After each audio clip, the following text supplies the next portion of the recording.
it's like 8 o'clock at night.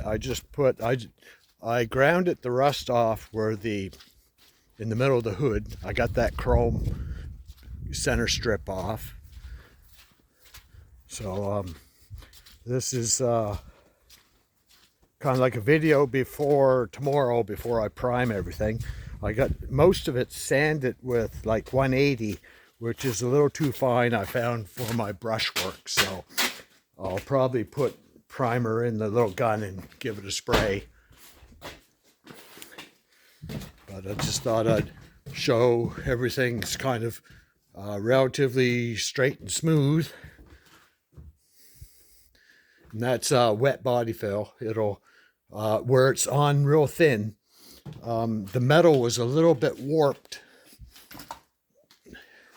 Because it was on fire once, and it was in the center. It had a little bit of a bulge, and the car had been repainted once or twice, and the paint was all chipped around the edge. So when I ground the rust out, I left the chipped edge, and that gives me the thickness of the paint going to the bulge in the center is almost the same. So I just put a coat of body fill over the whole thing, and here it had a great big chip spot, so I sanded that out.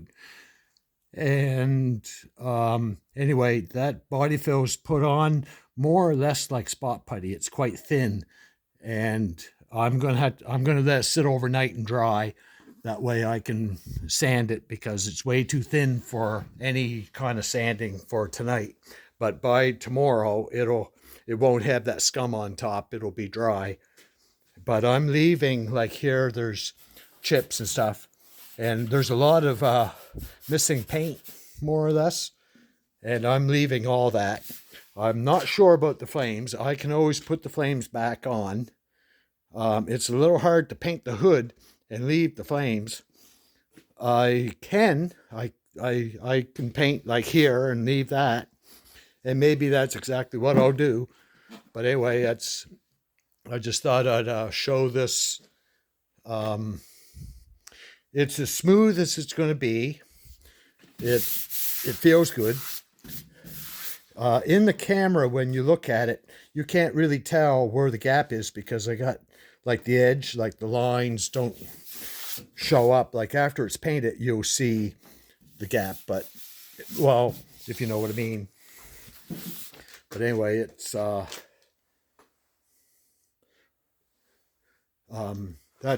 this has been one of my more successful days.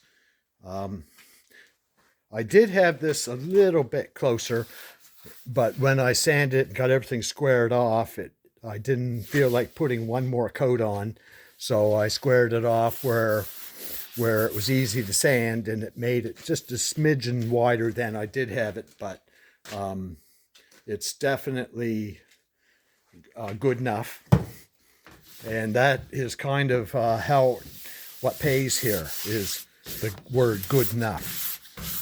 Like it doesn't, and this is all nice and level here.